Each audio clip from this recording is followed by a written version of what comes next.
facility, and she admitted they're going to do training to process people and to go out and set up checkpoints with CAT scan scanners, is the way she calls it, scan people's goods. So this is a huge processing center. I don't think she even knows everything. She seems pretty freaked out. She gets hired and finds out all this. And we went and interviewed bed and breakfasts, because there's hardly any hotels here. At two of the places, they said, oh, absolutely, Germans, Czechs, Brits, a lot of Serbs, really hardcore-looking people, won't pay in cash, act really suspicious. They've been here for a year. I mean, this is insane what we're dealing with up here. And they're just trying to act like it's all fine. We're not going to tell you our parent company. Everything's fine. Everything's wonderful. I mean, this is bizarro land. Well, court records from Orange County, California indicate Michael Hilton has a lengthy criminal past, including a 6-year prison sentence for a dozen counts of grand theft and other charges. And we learned just yesterday there's a warrant out for Hilton's arrest in Wyoming. American police force pulls out of contract negotiations with Two Rivers Authority. All right, Sarah Gravely joins us now live from the newsroom to tell us more about the latest development in this story. Sarah? Hey, Greg, Kathy. APF spokeswoman Becky Shea says it was a company decision to pull out. She says they learned things about the facility that made them lose interest in the deal.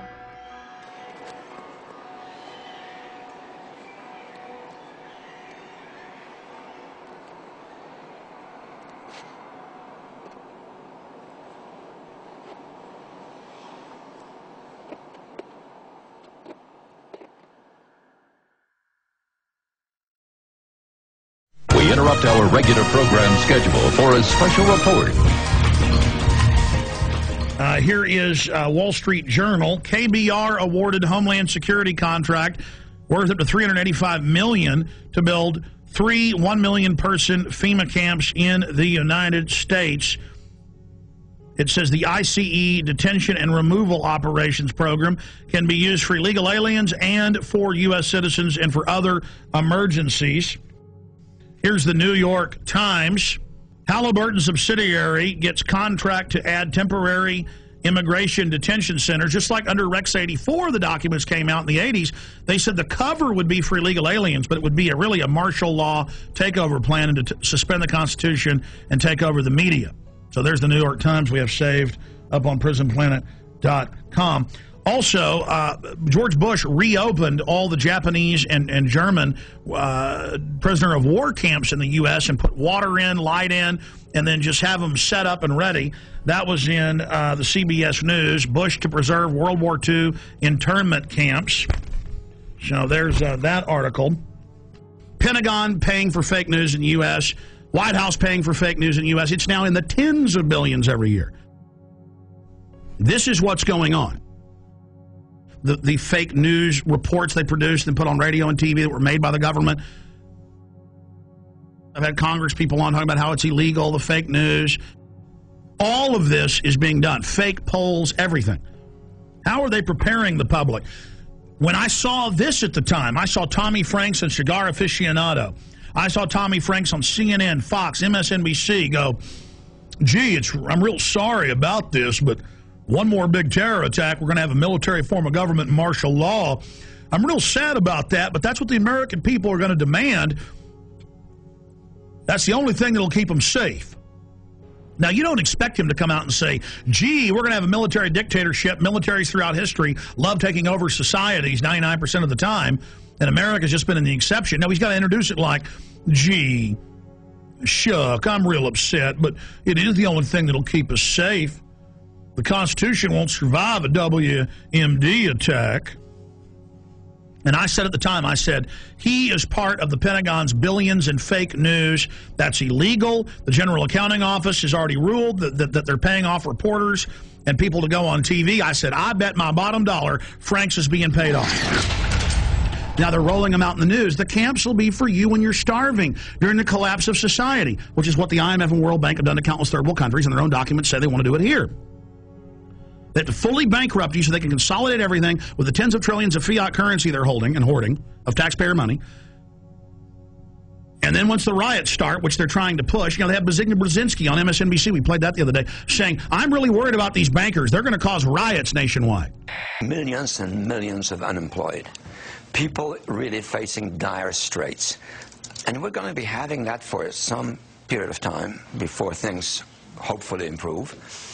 And at the same time, there is this public awareness of this extraordinary wealth that was transferred to a few individuals.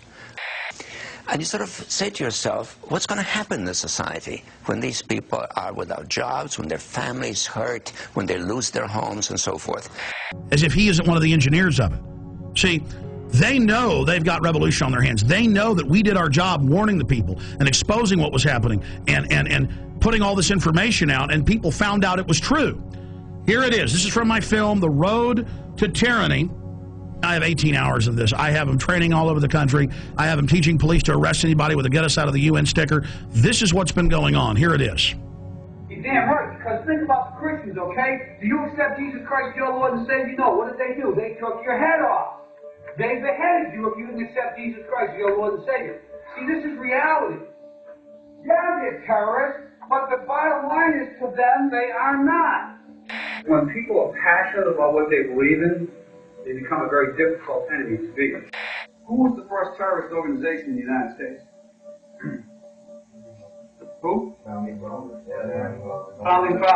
You mean Thomas Jefferson? Look at this guy. You know, he's talking about the founding fathers and people that are committed. He's talking about constitutional terrorists. Before that, the cops are so conditioned. They say, who are the terrorists? Who are the first terrorists? The founding fathers. They all know. They all say founding fathers. They've already been taught this many times. He says that's a very difficult enemy to beat. No, you are the enemy when you become an enemy of the Bill of Rights and Constitution and let foreign bankers take us over. Play it again.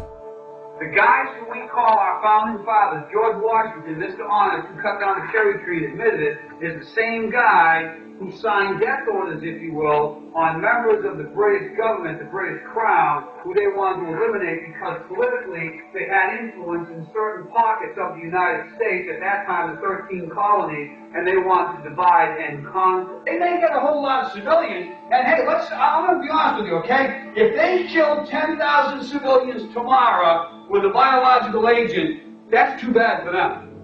You see, it was all about Bush was going to do this. No, Bush was a puppet.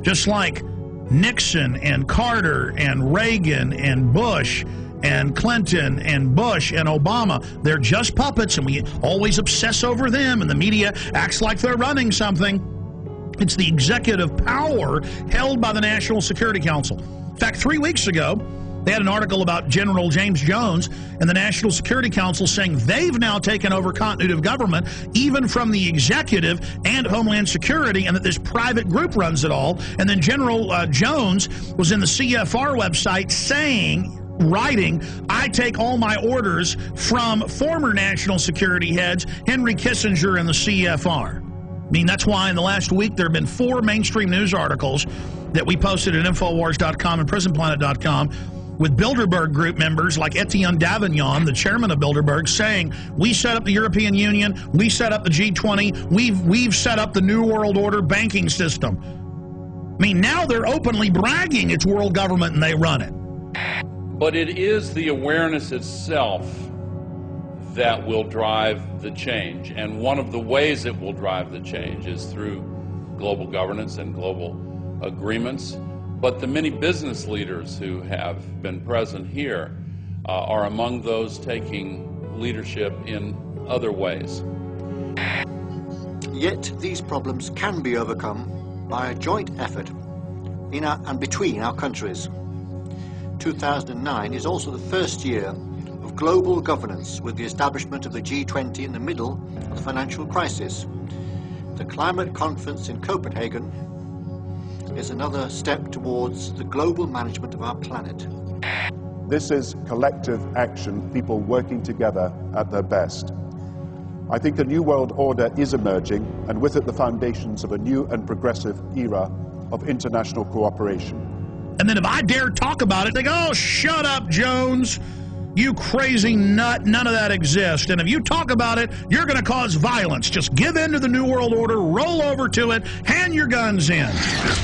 Let's start with the airport adventures, which they now admit are going nationwide with the Viper teams at bus stops, train stops, the streets, shopping malls, random vans, sending you through body scanners, biometrically scanning 360 your naked body. Now, I've seen more in-depth images by the actual companies where they can zoom in on pores, Okay, so they're showing you a low-res image, but totally naked. Your family, it's child porn.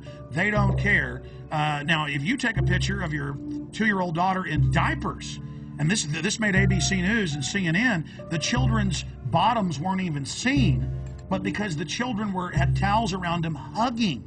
That was a 3-year-old and 2-year-old. They were arrested. Their children were taken. So that's things that aren't bad are called bad. But then the government recording your naked wife, you, your children, and now they're going in at all major airports, 214, and there people in Houston are being forced through them. But people are refusing and saying, no, you perverts, you're not going to do that. So Aaron Dykes and Rob Dew, back from 6 days of adventure with the police state in Canada and the U.S. Tell us what happened. Well, I got hit up first. This was in D.C. flying to Detroit. Because you got long hair. You get pulled out every time. Some kind of Al Qaeda. But Aaron was already through security, and I walked through, and they go, "Oh, sir, can you step in here?" And I said, "So what's that?" And they said, "Oh, this